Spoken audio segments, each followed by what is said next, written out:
What's up, everybody? And welcome to another episode of HoodStarzz, the podcast. Yes. I am your host, Reese Copeland, the real Busy. Mr. Long Island. V Busy's And in I'm the also house. the young people's mentor. And over there, My man V over Busy. there was right my here. other host. We here. Yeah, Vince, In the a.k.a. Chente De Niro. V Busy. Vince, let's get it. Whatever. Okay, you wanna Vince, let's say. get it, whatever you want to call it. Let's get it. Let's get it. That's his Let's get it Facebook handle, anyway. Yes. Vince, let's get it. And today we have the pleasure of interviewing a self-proclaimed author. Her name is Karen Joy. What's up, Karen? Hi, how you doing? Thanks Karen's for having in the me, building. gentlemen. Man, Karen's here. I'm glad to finally get you here. Absolutely. You know what I'm saying? So, and she's the author of this book right here, Diary of a Pimp's Wife. Yes. And it's a book featuring Mr. Cheeks from the Lost Boys, right? Absolutely. Mr. Cheeks from the Lost Boys, and it's based on true events. And once again, finally glad to get you here. You know, when I reached out to you, like about 2.5 months ago, I would say about 2 months ago, when I first reached out to you, you was promoting the book. It wasn't out yet. You was promoting the launch date. Yeah, I did a lot of that. Yes. And at that time, when I reached out to you, HoodStarzz was still in my head. I was still piecing it together in my head. You know what I mean? Right. And but when I saw you promoting the book, I put 2 and 2 together. I said, "Oh, whoa!" You know what I'm saying? She's promoting this book. I am going to be launching a podcast soon, and like you said, when I first asked you, would you come on? You said it's a no-brainer. Right. Yeah, you understand what I'm saying, and to me, that let me know that you were a straight-up hustler. For sure. Because you remember when I asked you, I said, Sure. "Oh, you said okay, yeah." And I said, "Oh, that's it? You don't want no info and everything?" She said, "Man, I don't need no info. It's a Let's get it going. no-brainer. Let's just go. It's going to Let's help go. you, and it's going to help me. Yeah, let's go." Yeah. So, once again, I'm finally glad we got you here, man. And so what's going on with the book, though? Have you had any great success so far, or are you still climbing that ladder? Oh, well, I'm definitely still climbing that ladder. The good thing about books is a gift that keeps on giving. You know? Oh, right. And you continuing to get royalties forever on a book. Right. And yes, it's moving pretty good. I can always stand more publicity, so that's why I'm happy you guys brought me out. Okay. And I haven't gotten my first royalty check yet, so I Right. can't really tell you on that end. But as far as me individually going out to book signings and stuff like that, yes, it's moving pretty well. Do you have a dashboard? Like, do you check, like, you know what I'm saying? Like check sales and all that stuff. Yes, You personally yourself, you check on I it. have a publisher. Oh, Her name okay. is Oh, they Wahida do all the Clark. work. Yeah, her name is Okay. Wahida Clark. Yeah. Oh yeah, I read a lot of her books. Like and I never knew that she was a girl. Oh, really? No. Not until one time I saw. Wahida Clark didn't give you that? No, Wahida, nah, it didn't give me the girl vibe. Okay, Nah. Okay. No. I think it's one of those names that could be either. Right? right. You don't think so? A unisex name. Huh? Okay. Nah, that would have. No. Wahida? You never Is know. that- Oh, You never okay. Yeah, but I read a lot of her books, and Okay. you know, I'm or glad. a lot of books that she also published, and this and everything like that. Did you So, enjoy them? Yes, but you know, listen. I did 8 years. I was in the feds, so I'm glad you're with us. yeah. You know, I'm glad to be here. I'm sure. You know, the feds got a way of turning the bad guys into good little boys, Amen. and that's why I am now. Amen. You know, and if I wouldn't have never made that change, so good little boy, we probably wouldn't be sitting here together right now. Amen. You know, so what prompted you to write this Diary of a Pimp's That's Wife? what I want to know. I want to know how you, because I want to write a book one day. I want to know See? what the process, how you started, how you just get started, get off the couch and boom, let's do this. Well, actually, I always wanted to write. It took me some years to be able to sit down and condition myself, because it takes a lot of time, of course. Okay. And I was always running the streets. Okay. Pretty much when you're in the streets, you run into bad situations, and that's how I got involved in this, this Pimp's Wife situation.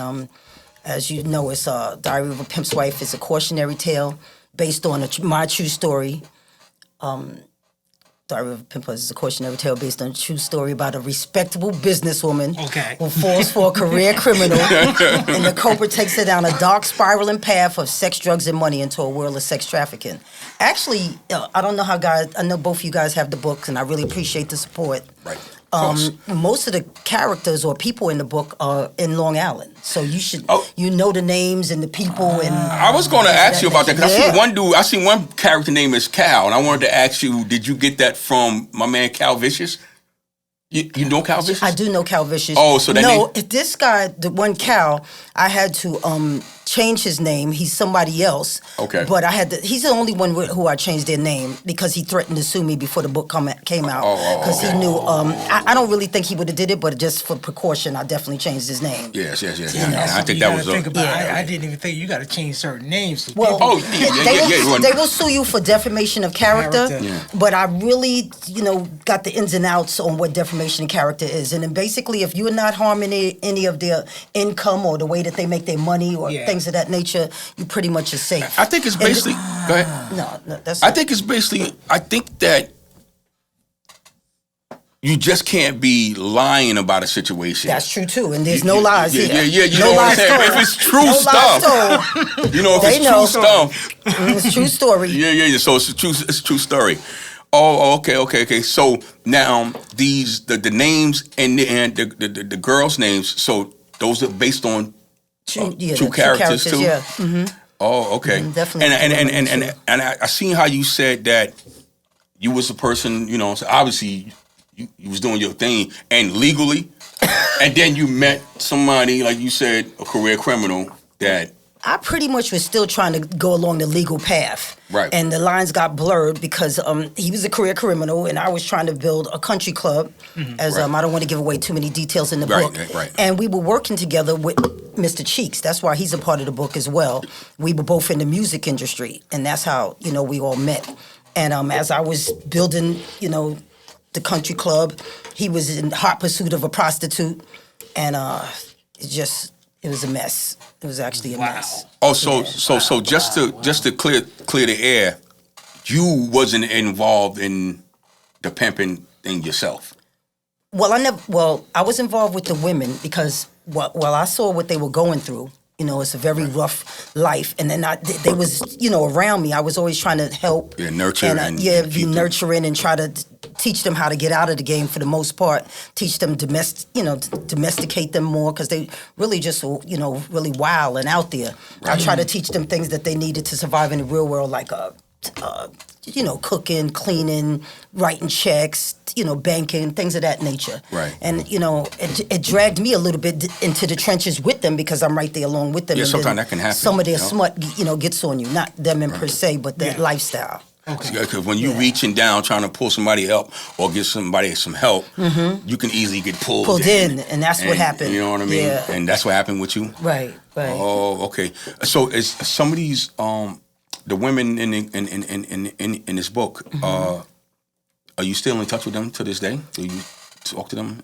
Yes. You do? And some of them have gotten the book. They're referring their friends, so that they could help people that's still in the lifestyle. Some of them are not in the lifestyle, and some of them actually still are. Oh, okay. Okay. And that was my reasoning for writing it, so that you could get a really good picture. Because like everybody likes a strip club, but nobody wants their daughter to be a stripper. No, not at all. You know what I mean? And we see the reasons why, because they go through the same things as drug dealers.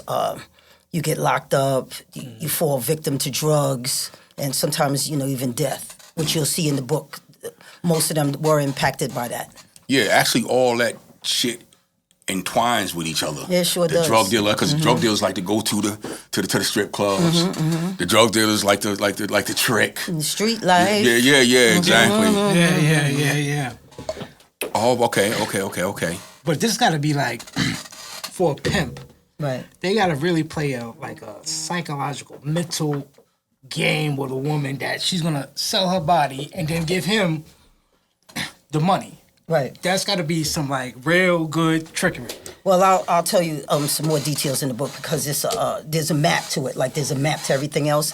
And one of the things that they do is most of these men are older men. Right. You know, sometimes they're a little younger, but mostly they're older than these girls. Okay. And so the strategy is to get the women between 18 to 24 when they're really, they're easily susceptible. Yeah. Because I read to a part. trickery. I'm gonna get to that because I read something in there, right? Because they actually do have a blueprint, the pimps, Right. of how they roll and all that. And one of the lines inside the book that caught my attention really is when the character Big Will. I don't want to do this without giving too much, but it's only about a little line I'm talking about here. Well, Big Will, he was schooling. AZ, you can name him. Yep, he was schooling AZ. And you guys, AZ is from Long Island. Yeah, so one of the things that he was schooling them on. They're going to get me. One of the things that he was schooling them on was that white women were easier to pimp. And this is the line that he used that caught my attention. He said, the white girls will let you pimp. And the black girls will make you pimp. Can you elaborate? Elaborate on that for us? Well, what that meant? That's deep. That's deep. Word. For the most part, just like we know, as it's been told, white people are a little bit more less challenging and they're more relaxed and and then a little bit more naive. And then our black people are more aggressive. Yes. So you have an aggressive black man against a more submissive white woman and a white child, as you would say, mostly because these is 18 to 24 years olds with an older gentleman that's a black guy that's maybe 30, 40 in his 40s. So of course you're gonna do so and so and so and put a little umph on it. Yeah. Now, as we know, our black women, they know we're not doing nothing. You're not going. We not. Yeah. I'm not giving you my money. Yeah. And things get physical, they're going to pull out the gag too. So that's why they have them, but they have the black women, but they have to do different trickery and different ways. Maybe, come on, baby, I got the fur for you. Yeah. You want this fur? Whatever the game is that they play, it's a little bit more strategic than dealing with a pimp's whole game is manipulation. Yeah, yes, it is. Yeah, it's a mind game. To manipulate That's that why I mind said and get it's into a psychological. Yes. And Sure. a lot of them good with it. You yeah. understand what I'm saying? And they got all these sayings, and like they said, the easier ones are from the 18 to 24 year old. Because you got to figure those numbers 18 to 24. You still, to me, you're still an 18-year-old. A child. You're still a child. But you got to be a good salesperson too. Oh yeah, and which they are. You got to be a great. Which they are. They are. Because when I went to the Bahamas one time, this dude was trying to sell us a timeshare. Right. My man was so good. Right. I got caught up. Right. You bought it? Yeah. No, I didn't buy it. Oh, okay. But the girl I was with, she I was almost like, bought it. Yeah, I didn't buy it either, but yeah. She was like, "This is a good deal. This is a great deal." And for a second, I got caught because he was just talking and making everything look so fabulous. And I'm sitting here floating on air, floating right into him. I said, "Oh, this motherfucker's good." That's a good point. Yeah. Another good point to go on top of what you were saying, in addition to what you were saying, what they do, because you know that normally they don't just have one girl. Right. So what they do, one of the things they do to get more than one girl is they try not to make the people jealous. Right. And they say, look, we're going to put all of our, strength is in unity, so we're going to put all of our money in one pile. Now, if you have 1,000 and you have 1,000, if we put it together, we have 2,000. If it's 10 of us, we have 10,000, so we could easily go get that car. Right. If we put out, now we got a car and we team. Yeah, team. So that's, Teamwork. that's some of the strategy they use. That's a good point. To try not to, Yeah. try not to let them get jealous, but in fact, there's a lot of jealousy that still goes on. Oh, of course. And you talk about some of the jealousy inside the book. For sure. And from what I was reading, I didn't finish the book yet, because I only read at nighttime. Okay. Because reading makes me sleepy. I can't read during the daytime. Yeah. You understand what I'm saying? So I got to read at night. So I only read, Do you like it thus far? Yes, thus far it's good. Okay. So one of the things that was stuck out to me again about the book is that your boy AZ, I don't know without giving too much away, Right. I don't know if he want to be a pimp, a gigolo, or a boyfriend. Ah, yeah.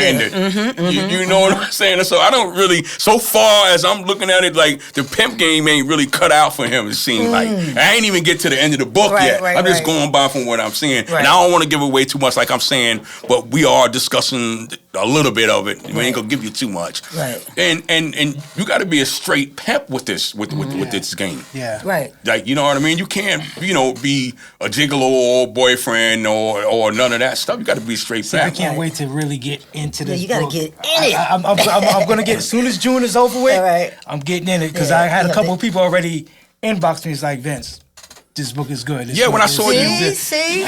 When I saw you last week yeah. and you said I finally got my book, I said, oh, whoa, he up on it then already. Yeah. We You need know what I'm more saying? of you to go out Oh, and he's get been the telling book. you that we're going to be, Yeah. interviewing her soon. Yeah. But when I seen you with the book, I said, oh, okay, he on the job. Yeah, everybody was like, oh, man. Vince, Thank you, I wait till really appreciate wait till it. you read it. Wait Yeah, till you read come on, it. let's Wait get till those you read it. numbers up. Yeah, let's Yes, get them get numbers those up, numbers man. up. Yes. So I know it's going to be good. So your main reason to of writing this book, I guess, is awareness. Absolutely. To spread Yeah, awareness spread to the younger individuals, the young girls, and sometimes guys as well. That's Yeah, because they going pimping into the young this. boys too. Yeah. They doing go it, into this doing- lifestyle and they're Yeah. completely blinded, and they just looking at the income aspect and how they Right. can excel there. But really, there's a whole lot of things you have to battle, and most of them don't come out as winners. Yeah. And you know what I mean. And Yeah. the longer you stay in it, the more that you just go down that dark spiraling path. You know? And I definitely could relate to something like that on both sides of the fence because the lifestyle that I was in too. I wasn't pimping or anything, and I'm not saying that what I was doing is better than the pimping game, Right. because we was all doing something that was destroying our communities. Communities, yeah. We was exploiting people, and they taking advantage of their weaknesses, and and I was a drug dealer. Right. And the same thing happened to me in a way. You know what I mean? It started off like you said. I started off at 18 years old. Wow. In the crack game. I mean, I was in the streets before that. Right. But we only did the little weed and stuff and everything. But when that crack came, It was like a locust. when that joint hit, it was real. It hit fast and hard. Yeah. You know what I'm saying? So, Yeah. and I got caught up. Yeah, I get it. From that age to when I catch my Fed bit, I was 42 years old. Wow. So from 18 Wow. to 42 years old, 2 state bids Wow, poor thing. and a federal bid. Wow. So I definitely can relate to the aspect of getting caught up in that. And it's not as easy to get out as people think it is. That's why I'm trying to catch him early, Yeah. And that's a great thing you're doing. And that's the same. And I'm on that same path too. Trying to catch the young folks, and the ones that's thinking about getting into it, and also the ones that's into it. Right. And you don't. Oh my God, it's crazy. Like 30 years in the game went by so fast. And you wind up with nothing. Right. That's the biggest thing. That's the crazy There's thing. no pension plan. No, not at all. There's nothing. There's no generational wealth. No. You pretty much, and life is short, and you need to try to make the best of it. And taking these paths is definitely, destroy it. Exactly. So what made you? When did you first think about writing? Oh well. Being an author. Yeah, I pretty much wrote all the time, but nothing as extensive as this. Right. I used to work in the corporate world. Maybe I should mention the jobs. I used to work in GHI, and I used to write pamphlets for their training material for their employees. So I always, had a little bit of writing under my belt. Right. But and then I used to try to write a little bit to tell people about the music industry. But always being in the street, like you say, you got to really sit down and you have to apply yourself. And Yep. I would always fall short of the whole document. But this was the first time that I was, and I think I had to become passionate about something. And I was so passionate about what I saw happening to these young girls and their lifestyles, and I was so baffled that how I actually started is I was journaling by day. Yeah. When something really caught me off guard, I was like, oh my gosh, this is something that definitely has to go down. And when I got enough material, I was able to formulate a book. And then in between, as you can see if you're reading it, it goes in between a cautionary tale, it's somewhat of a story, and it goes into each days of Dear Diary. Yeah, and I like the way you got that mapped out. And that was God's plan. He's paying attention? amazing. Because you said you wanted to write a book. You dropping the jewels, man. I know. Dropping the jewels. Just a little bit by little bit, little bit by little bit. And that's probably start off with a journal first, right? Like you said. Okay. Get your material up. Yeah. Because I see you said you write down things, little things here and there, and then yeah. compile everything together. Now you got yourself. Because I'm going to take all my Facebook rants and all kinds of craziness. I like those too. Yeah. I like them. Putting them together to tell. He's good with that stuff. I see it. I follow him. Life. He's definitely so good. It's like, damn, and everybody keeps saying, you need to write something or do something. So I want to start somewhere. But like I said, you just got to get. Yeah, you have to sit down and apply yourself. Yeah, apply yourself and just do it. So this is like a good inspiration because it's like I see where you started. And you said write little journals, get everything, and then compile it together. And next thing you know, you got so much material. Boom, it's good. Yeah. I'm really satisfied the way it came out too. I think it's getting the point across. It's helping spread the awareness that I'm looking for. Oh, most definitely. I also see in the book you speak about you wanted to start a country club. I actually had started one. You know what I mean? It was, and then I had everything in place, including the location. Right. It was on 7 acres of land. I had engineers coming in to help me build other things like basketball courts, the things that you need to to draw your membership. And I had a investor that was going to give me $250,000, and I had a bank behind it. And the devil's always busy, let's just say. I'm still pissed off about that because everything was in place. We were in the location, but the devil just kept sending daggers. All of this stuff took place in that country club. Wow. All of this stuff. And then, I had another location. So in between those two places, this story took place. And that's another thing that we need to point out to our youth is that street life will prevent you from accelerating in a lot of things. Because I know a lot of people, including myself. I know a lot of people that good DJs, like, you know what I'm saying? And the street life took them down the wrong path. Yeah. And it's crazy how you sit back 30 years later. Now you're too old to be a super, duper. I'm just using a DJ as an example because I know a couple of DJs that could have been. We didn't have enough people around us to say, listen, invest, buy this, do that. Right. It was just all about spending, buying, getting the money, flashy cars, jewelry, clothes. Nobody was saying, listen, take that money, buy some land. Take that money, buy a couple of houses. There were a couple of smart people that invested. But a lot Very of few. Very few. Right. Very it was few. all about the flash and live for the day. No. Right. Nobody was thinking about the long run. The long run. No, you never do. Right. You never do. Some people did. Some people took their money and did it the right way, but the majority didn't know because the money was coming so quick, so fast, and you got money to burn, and you can gamble, you can go to the strip club and make it rain.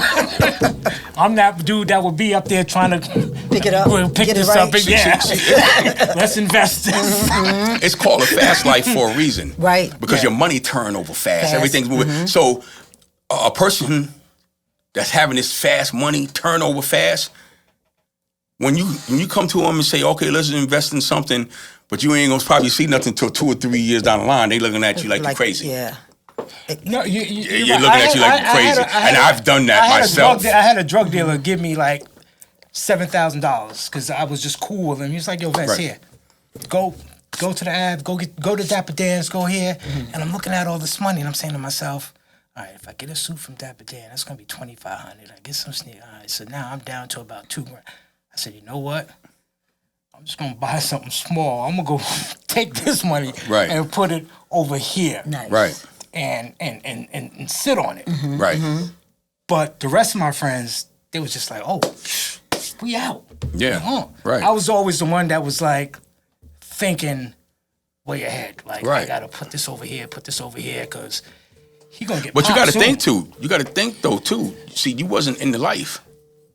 But I was. You was around. I was around. So you wasn't. You around. wasn't in the life. Like you understand. So like you said, people was giving you here. Take this. Yeah. You understand what I'm saying? And but drug dealers specifically, they want to see that money turn over right now.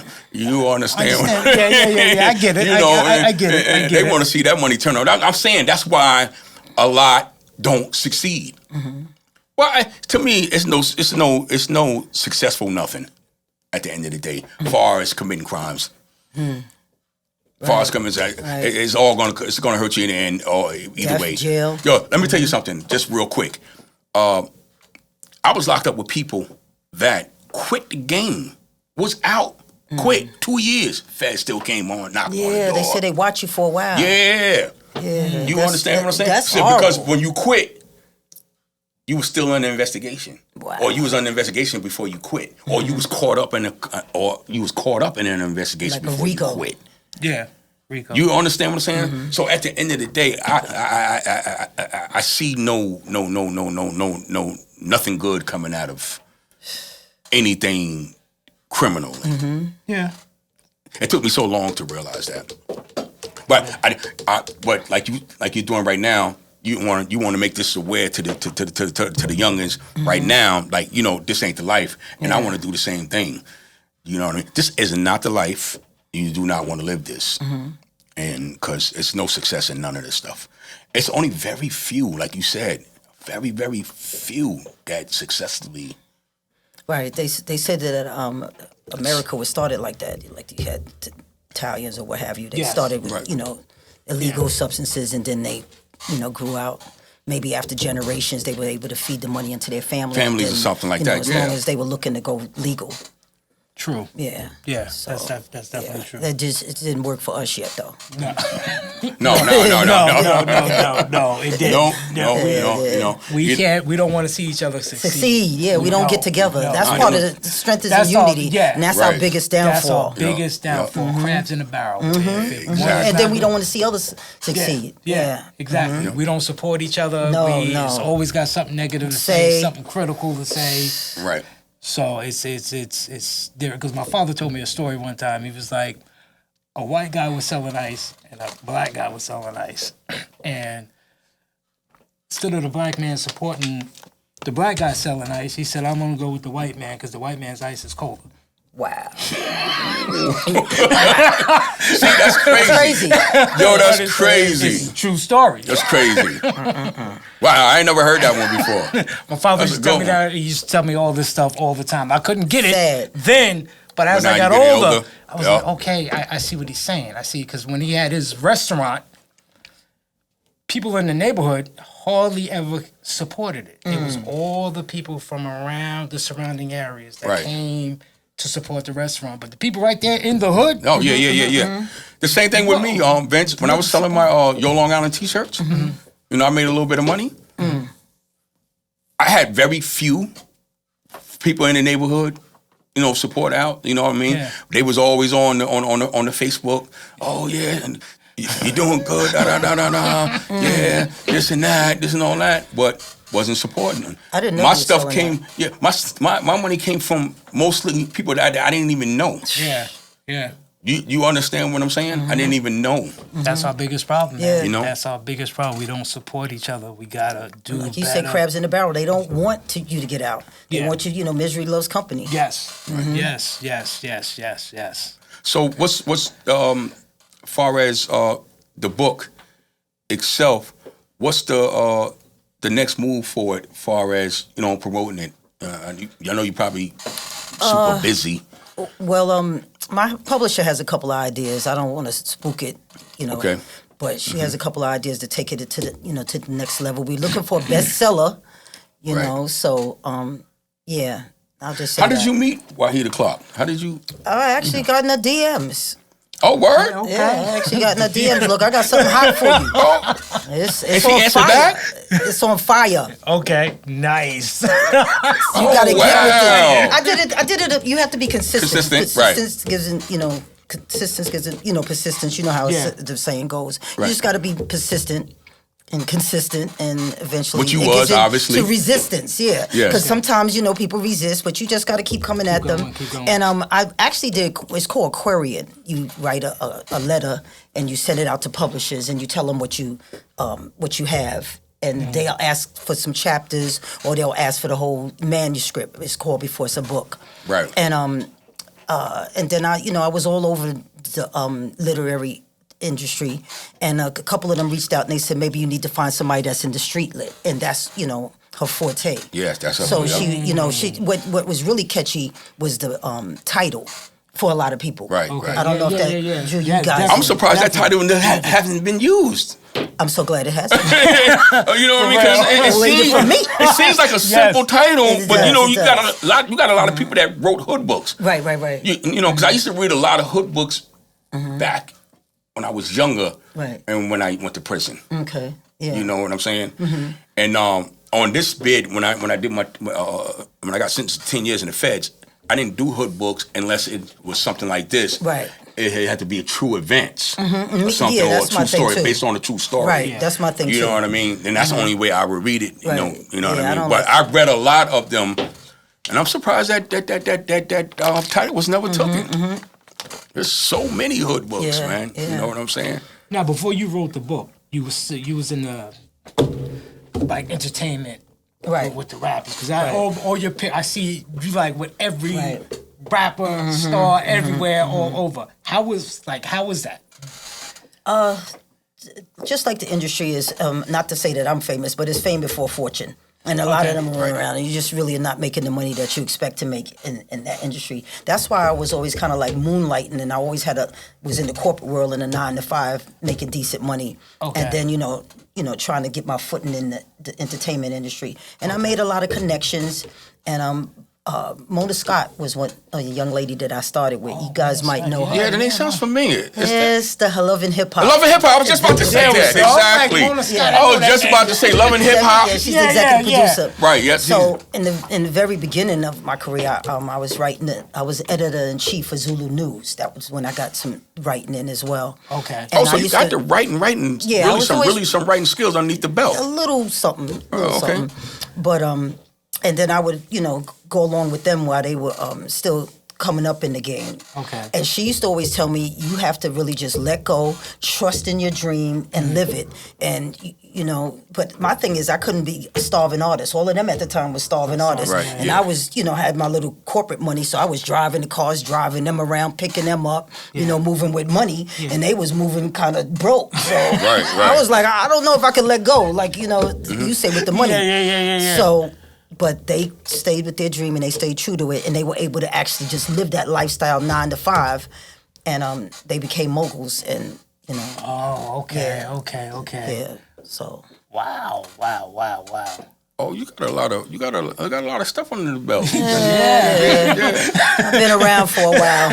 Yeah, True I- hustler stuff, yeah, true hustler. True That's hustler. absolute. Yes. Yeah, well, when I told you when I first talked to her, I was like, yo, I'm about to start this podcast one day, and I would love to have you come on. And da-da. She said okay without nothing else. Yeah. And then I was shocked. I was like, Really? That's all you I want to need? be You don't- supportive. yeah, I'm yeah. supportive. You don't wanna hear that's no what we more? need. Yeah. That's what we need as individuals to Words. support. You know what I mean? I thought that was excellent. yeah, and Whatever I that could right do. there told me that she's about that. If I knew that- about that your money. T-shirts, I Yeah. would have did something with that. Yeah. No, I appreciate that. You know what I'm saying? And shout out to the people that did, look out. But like you said, for the most part, people will say, yeah, good job, this and all that. But that's the furthest they're going to go with it. Yeah. You understand Right, what I'm right. saying? But it's okay. We still, as hustlers, we still got to keep pushing. Yeah. You know what I'm saying? We got to make it something that happen a different kind of way. Yeah. With them or without them. Yeah. You got to make it happen. You understand what I'm saying? Yeah. Right. So, all this stuff, it took place between Long Island and Miami, back and forth. This was going on. Because the reason why I'm asking Karen is because mostly it's rooted in Long Island. Oh, okay. Because I never really seen no pimps in Long Island. What? Yeah, there's a lot. I don't know about today because I'm not trying to. Statute of limitation is up on this stuff, so I don't know about today because I'm not a part of that lifestyle. Right. Let's be clear. Well, at least you know about the statute of limitation. Yeah, that's why it's written between the time frame of 2008 to 2013. Okay. So I'm not helping the feds. Yeah, right. Okay. You know, as some of the people in the book, came at me. Oh, you the op now. You down with the feds? No. And then I really didn't rate anything too creamy in here that they could actually use. You know, it's just, like I said, a cautionary tale, and it just touches base with, what's going on in the streets. Because prostitution is the oldest profession in the oldest world. profession, exactly. And as you see, they use it and they make money. And I'm saying they as the powers that be. They have the strip clubs, which is connected to the government because they pay their little... They pay their taxes or what have you. Right. They have you have the networks that have they have their movies that they're playing and so on and so forth. So it's they're all involved in some form of pimping these young ladies. Right. And people in the game, but we're the only ones, the less lucrative. If you read that in the beginning, the less lucrative players in the game, they come down on us and they arrest. Now I won't say us. They come down on them and they arrest them. I can say them now too. Yeah, they come down on them. And they arrest them and stuff. So is there a difference between prostitution and sex trafficking? Is it basically the same thing? Well, you know how same concept? Pretty much, yeah, because sex trafficking is like selling sex, and that's what prostitution is. Just like the hashtag and what did we used to call it, the number sign, or what you call them, as time goes on, you upgrade the terms and stuff. Yeah. Like that. That's Okay. So Okay. it's definitely a form, and there's different levels of sex trafficking. They're doing it with the children and stuff like that. But I pretty much just touch base with the prostitutes and the pimps. Gotcha. Oh, okay. In this book. Makes sense. Because I at one time thought that I was doing some big pimping. You was big pimping? You know what I'm saying? But I wasn't doing nothing. I wasn't doing nothing but some big tricking. You know what I mean? And I'm not laughing at. I'm not making fun because it's never good to exploit, kids or anything. That's not what I was doing. But a lot of the stuff entwines with the game, like you said, like the strip clubs. Right. Do you understand what I'm saying? Right. The tricking and this and all that, and it all entwines into the street life, drug dealing, all that. It's all together. Right. You know what I'm saying? Now, you know what? I wanted to elaborate a little bit on what you had asked me because I kind of went in another direction.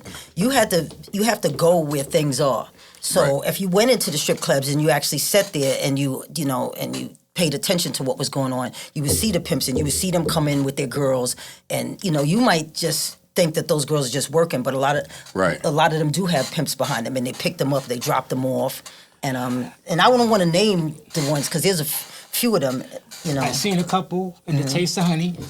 Yeah, I've been there, but I never seen them. I wasn't paying attention because I'm in there. But you got to sit back. Because I was the dude. I sit back because I wasn't trying to spend no money. Right. They need the money. Oh. That's their business. I know, but I found a niche. Okay. So I didn't have to spend any money. Okay. I still did the lap dance. Right. Oh, okay. Oh my God. But that took a lot of sitting back and watching what's going on. Okay. And a couple of times I'll be talking to a girl or drinking. She's like, "Oh, I gotta go because I gotta get this money. My man, he's over there watching." Now look.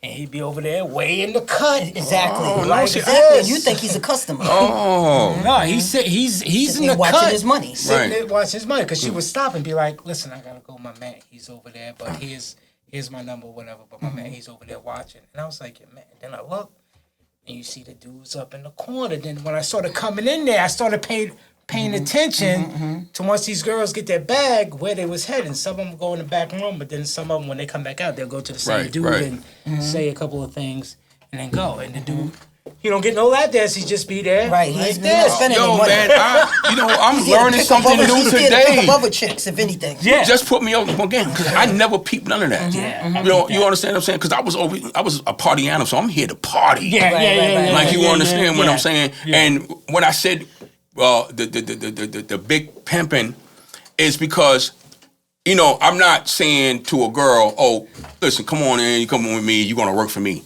That's not what I That's was doing. pretty much when it worked. No, yeah. That's not, no, I'm just talking about how as I was doing things. Right. Because I was doing a lot of tricking. You know what I'm saying? But I'm trying to say, but it wasn't to the point. Like I'm saying is, oh, yo, come on, you gonna work for me? That's why I made a joke. Right. Because I didn't really look at that as exploiting as far as saying, oh, listen, you come with me, you're going to work for me, and da-da-da-da-da-da. No, I was always the one, hey, you know, I'm the throwing the, you know, going in there and getting the 400 or 500. You know what I'm trying to say? Like, yeah, exactly. And throwing the shit on the thing. And if you want to hang out later on afterwards, let's go. Did they hang out? Yeah, some of them did. Okay. You understand what I'm saying? Some of them did. You know, but I was a party animal, so it was based on that. Like I said, that came with the game. Yeah. That I was in. Right. You know. No doubt. And I'm not saying it's right. I'm not saying it's wrong. I'm just saying that's how I was rolling. Right. That's what was going on. But you just put me up on G because I never peeped none of that. I never did. They there. I definitely peeped that a couple of times because I would be sitting at the bar nursing a drink. Right. And let them just come over and talk to you and strike up a real good conversation with them while they taking their little break or maybe their feet hurt and they just need to sit down and you just start chopping it up because they'll be like, yo, you want to lap dance? I'm like, nah, I'm good. I'm just here to just watch or whatever and just nurse my drink because damn drink is like 25 cents. Yeah, exactly. So I'll buy one drink and I'll just nurse it all night and start up a conversation and chat. And then a lot of them, they'll say, strippers will be like, yo, well, here's my number. Take my number because my man, he's over there. He's watching. They said his man. They never said my pimp. They just said my man is over there watching or whatever. Then kept going there, I started watching. I was like, oh, this is what's going on. Okay, but you know what? Come to think about it, it is one situation now that since y'all put it this way, I used to live in this complex. It's called Stratmore Ridge. And this is back in the 90s. And these people moved in across from me, right? And got to know them. Matter of fact, we helped them out that day they was moving because me and my cousin, we were sitting down out in the front on our little patio thing, you know, out in front of our apartment. You know, we seen them, and the girl was bad, though. You know what I'm saying? It was like, damn. So we're like, yo, you need some help? Like, you know what I'm saying? So we started helping out. So as time went on, you know, got to know them. They was from Greenport. I'm not gonna say no names. They was from Greenport. You know what I'm saying? And they was in the business. So I'm like, oh, you know. Since now whoever you're getting it from in Greenport, you don't have to go to Greenport. Now you can get it from me. You know, that's how the conversation took. So then one day, she came out and she was like, oh, you know, honey, I'm getting ready to go, da-da-da-da-da. She was dressed all up, like, you know, like she was going to go work a block or something. You know what I'm saying? Like, so I'm like, she was like, yo, I said, well, where she work at? And she worked at one of the strip clubs. So, and I'm looking at him, I'm saying, what the f-? I said, you okay with this? So he was like, yeah. You understand, as long as she's bringing that money, you know what I mean? I said, matter of fact, you guys should go. Let's go. Like, you understand? Yeah, so now that you said what you're saying, that probably could have been her pimp. Listen, it probably was a pimp. Yeah, you see what I'm saying? Now, since you said that, I didn't even put it together. It's still going on today. Because recently, I was at a hotel down here for the weekend. Right. And I'm leaving out in the morning. I'm like, it's like, was it with old girl that picked up that $250 check? No, I haven't heard from her. Okay. But this is a different chick. Okay, all right. Man, that's single life. Boy, ain't it the best? I don't mean to cut you off, but go ahead. Single life is the best, y'all. Yeah. Go ahead. It's okay. It's okay. Okay. Yeah, it's got its perks, but then it's got its downfalls at the same time. Definitely got its perks, though. But go ahead. Break it down. So I'm coming out and I see this truck I seen the same truck the night before. I'm paying attention to this one truck that keep coming back, and this one chick that keep coming out the hotel room and getting in the truck. And I'm like, okay. Then later on that night, I'm going out to my car to grab some things. There's a truck parked up in the corner. And I said, oh, this is how they doing it now. Everything is through the phone now. Yeah. Oh, yeah. Now, things makes it more convenient. Yeah, they used to have Backpage. Used to have Backpage. Yes. They had shut that down when I was locked up. Right, they did. They did. Yep. They came I down. heard about Shut that. I that don't know down. anything Yeah, about it. I didn't know nothing about it It's in, until... it's in the book. You can read a little bit on it in Okay, the book. all right. It tells you about it. Oh, good. okay. So they still going on to this day. Well, it's the oldest profession in the world. So it ain't gonna never go nowhere. They're figuring out Because it different ways sells. to do it. Yeah, Because it sells. Sex sells, regardless if you... Just like drugs. Yeah, exactly. That's going to continue. It's the same, in the same vein. You got the porno industry. You got all that. You know what I'm saying? And some of it is legalized, just like drugs is legalized. Right. They put those pills out, the oxy pills or what have you. Right. And then that made people addicted. And then when they couldn't afford that, then it fell into the street to the heroin. Right. You know what I mean? Right. So See, they that goes always to show feed off you of it together. Women are just as dangerous as drugs. Be careful. Yeah. Is that what you got out of it? I'd agree with that one. Be careful. But just like you said earlier, all this stuff that we're talking about right now, Right. to me, was always part of the game. Okay? For sure. Never broke it down to where you do it. Except for the exploiting the children. The 12-year-olds, 11-year-olds, 12-year-olds. That's crazy. Yeah, but the 18 on and up, it was always looked at to me as it's just part of the game. Right. Part of the hustle. You can't knock nobody for getting their hustle on. That's how I used to look at it. But then again, like you said, I wouldn't want my daughter. Right. Nobody wants their daughter doing that. But they now that I have but a strip daughter. clubs are their favorite entertainment. Yeah, and sometimes it's a win-lose situation because like I know you got to get your money some kind of way. You know what I mean? And how about a 9 to 5? Yeah. Yeah. Go to work. Of course. True. But when they start hearing about the type of money that you can get for, the strip club, this and that, or the 9 to 5 job, right? They're saying it's not. There's little comparison. Yeah. These girls come out of they make some big money, especially just to give an idea of some of the money. I'll take it to Miami. Miami, they got fully nude. Yeah, I seen that in the book. So a lot, yeah. Yeah. So I you seen never that part in the book. that. Yeah, and I did experience, and I did also experience that too in Miami. Yeah. Yeah, but I seen you put it in the book. Right. And some of the women, like in the bigger clubs, like King of Diamond, I don't know if they're still. I know they're still active, but I don't know to what degree.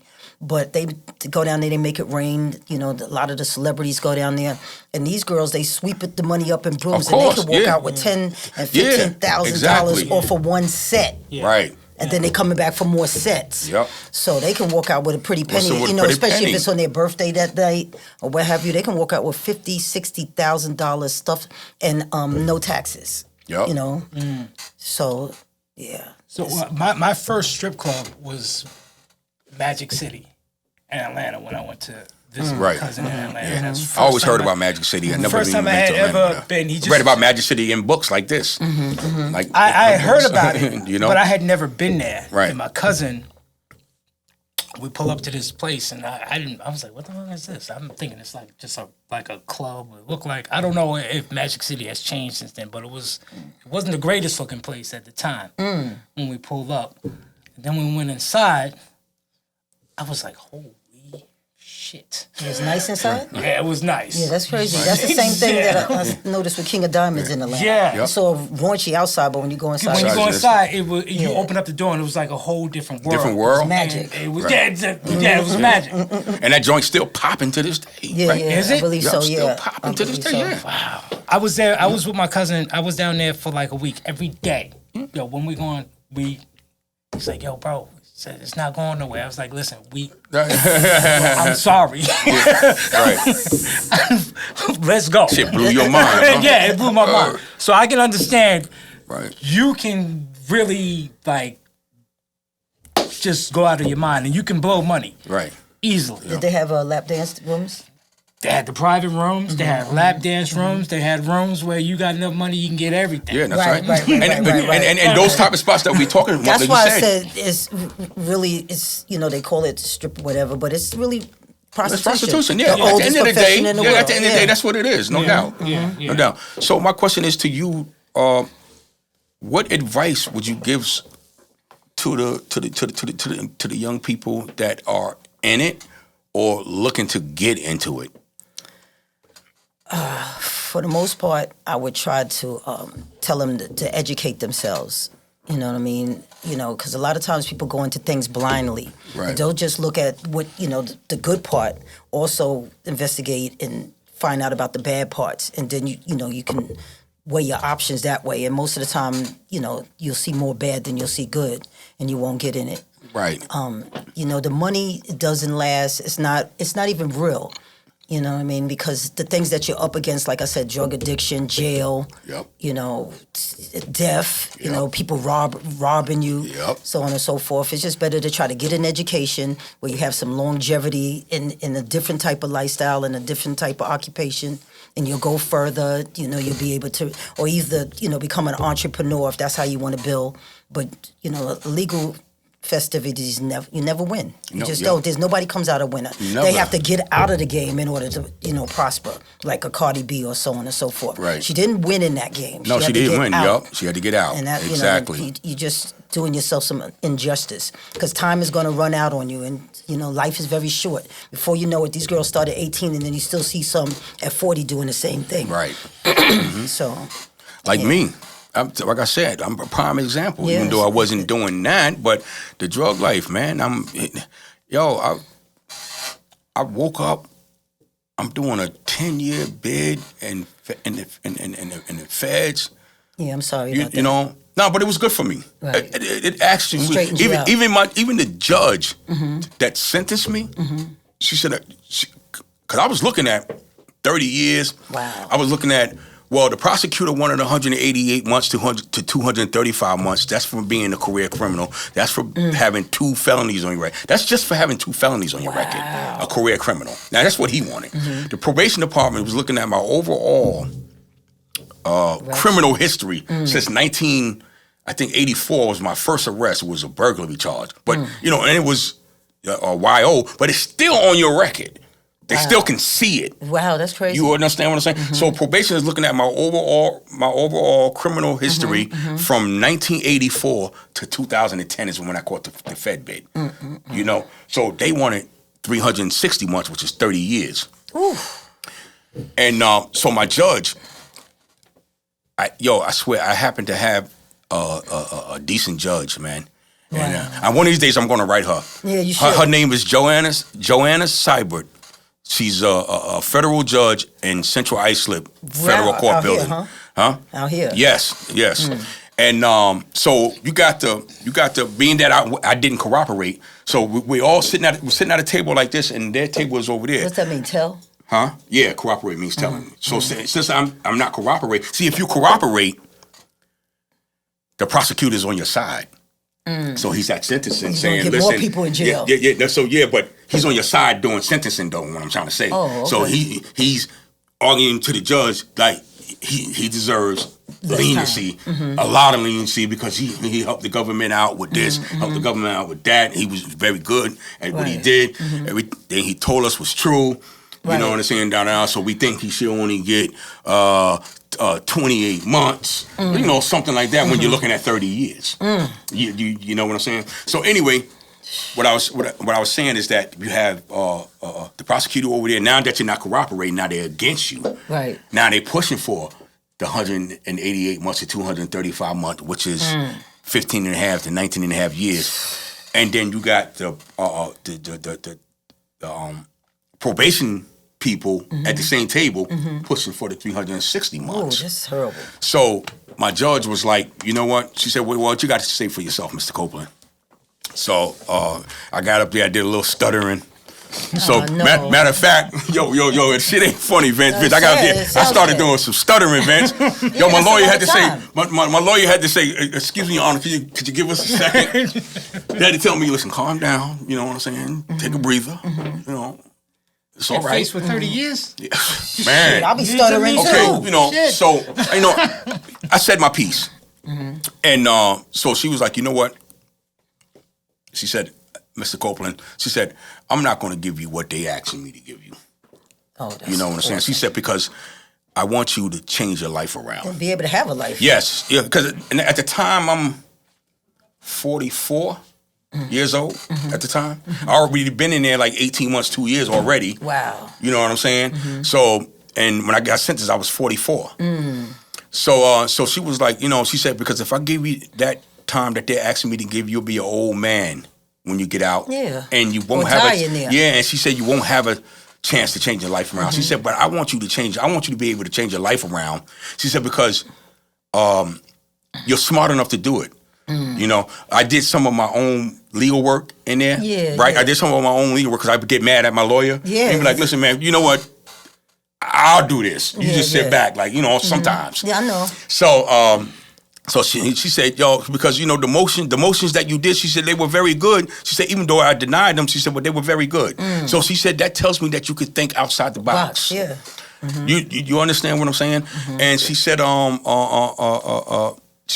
what? You just got to leave drugs alone, you know? So she said, but I'm going to give you enough time to mature up. And she gave me 10 years. Shit. You know, and the reason... 30 years? Yeah. No, yeah, but listen... 10 is a lot too, but... Yeah, but no, it was what I needed. Do you do a straight 10 in the feds? No, you do 8 out of it. Okay. But it was what I needed. You understand what I'm saying? And she knew it. And the thing about it is what I'm trying to say, she was a fairly decent, good judge to me. Because she knew it. Right. 10 is what I needed. Yeah, I get you. Because you need time. Because if you come back out too soon, you're going to be they slap you on the wrist. You know, exactly. Which I was doing... Prior. And with the state, with the state beef. So, so she wanted me. I know they come out, they get a little couple of months or a year and a half, and they come back out and they the same person. Right. So, and she knew it, and it worked. Yeah. And I thank her for that, man. And one of these days I'm going to write her. Can I ask you something? Yes, what is life like? We're getting a little bit off topic, but no. What is life like? Because a couple of people in the book are in jail. Right. What is life like when you come out? Because now you're faced with the felony on your record, and how is coming out and actually getting back into society with work and providing for yourself away from drugs. I can speak for myself. Sometimes it could be tricky, and I'm so glad things worked out the way they did for me. And meaning what you said, like I can only speak on my behalf.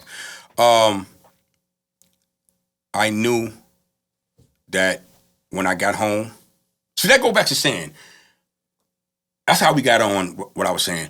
I'm gonna answer that in a second. But I got on because I started off, like I said, 18, selling crack and everything like that. Right. Now, here it is. All this time no went by. Now, I'm in feds doing my 10-year sentence.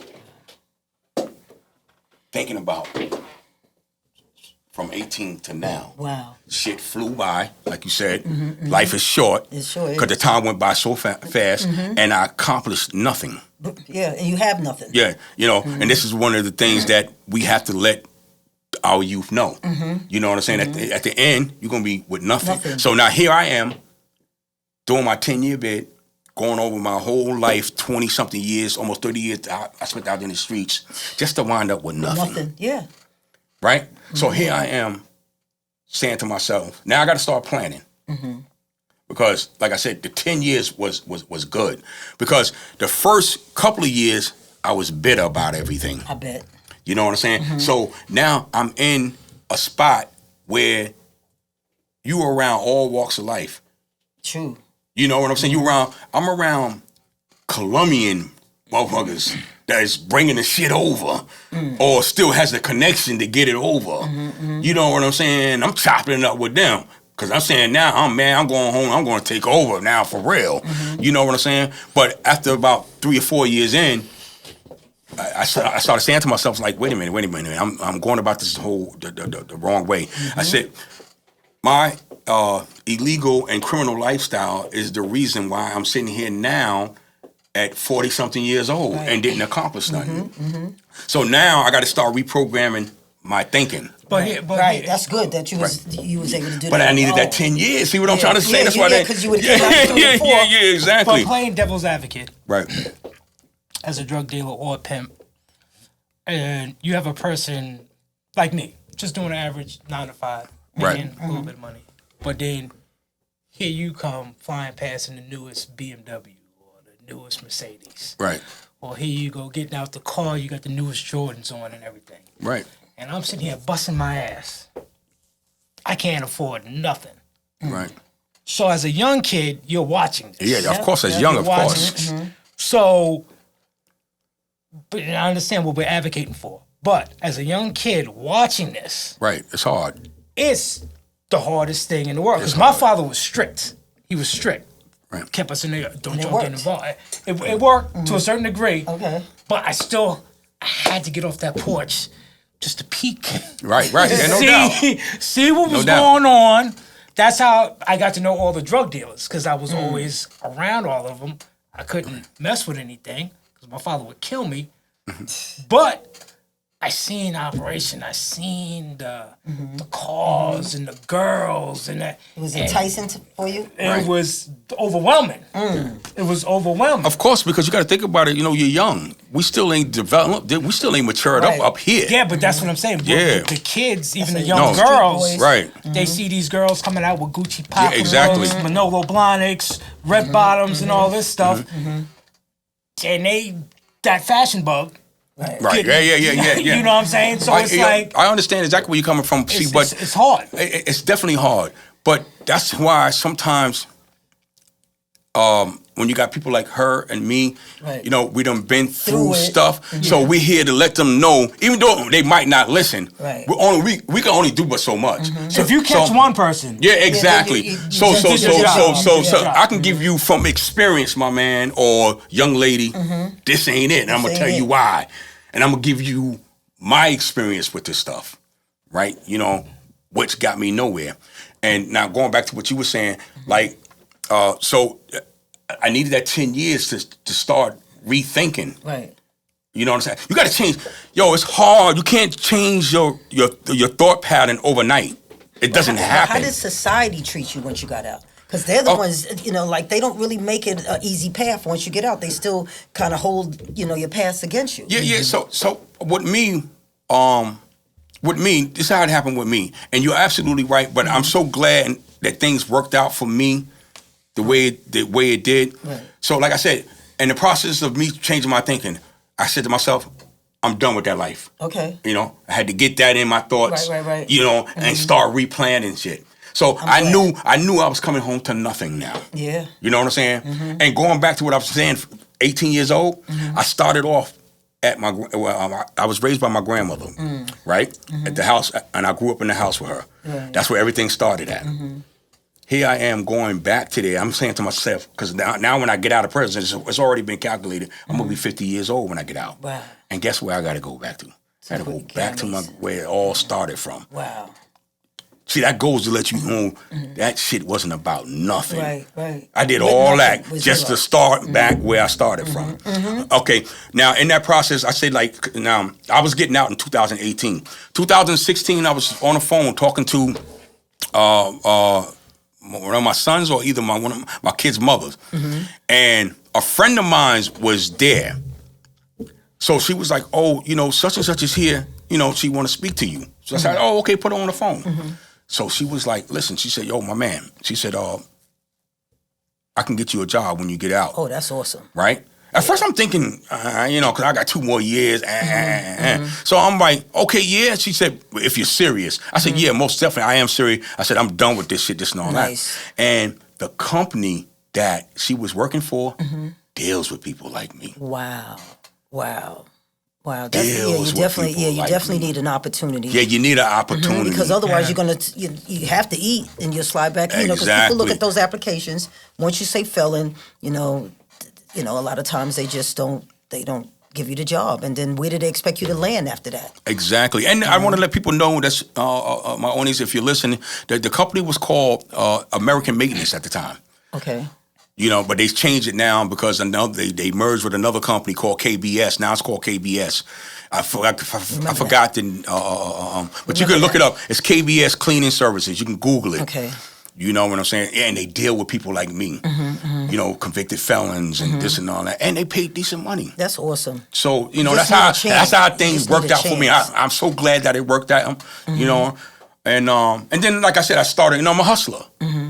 Right. You know what's interesting? Because I have a couple of friends who did time and they got out. And it was so hard for them to adjust. Yes, yeah. Right. Yeah. They could not adjust. And plus they missed out on so much. They wanted to play catch up.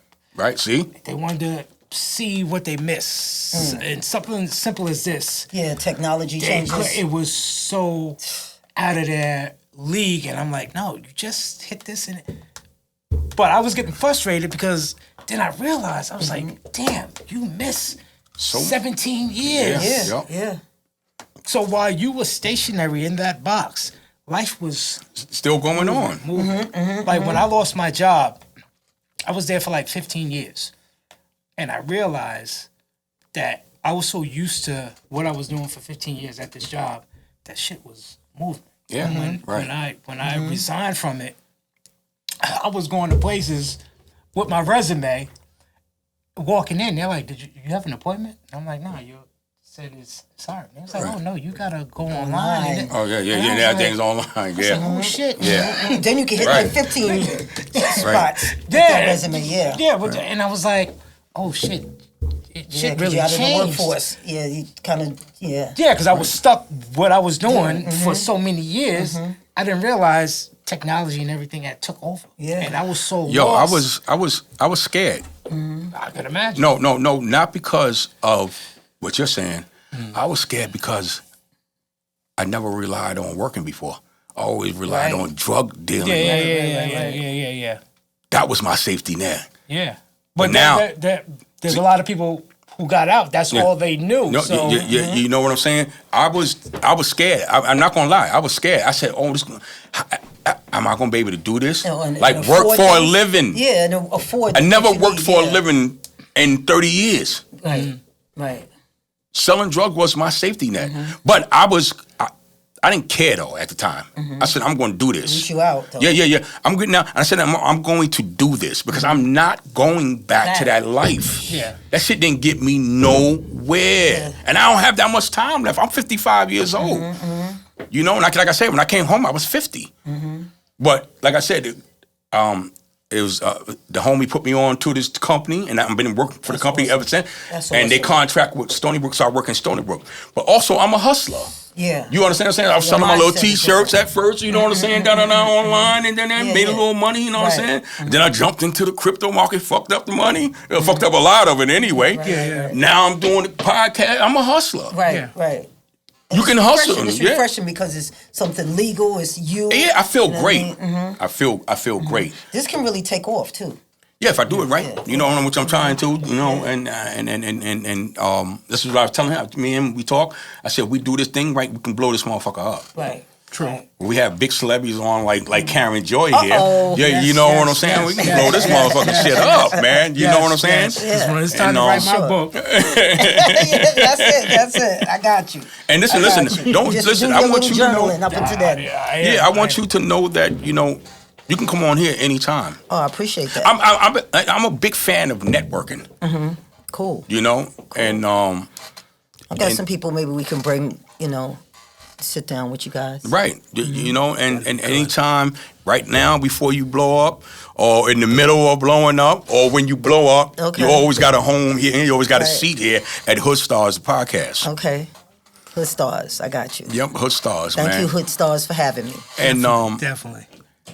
And I appreciate what you're doing here with your book to get the message out to the youngins because, like I said, this is one of the reasons why I started HoodStarzz too myself. Right. You know, I wanted to reach out to my youngins because I wasn't a good role model.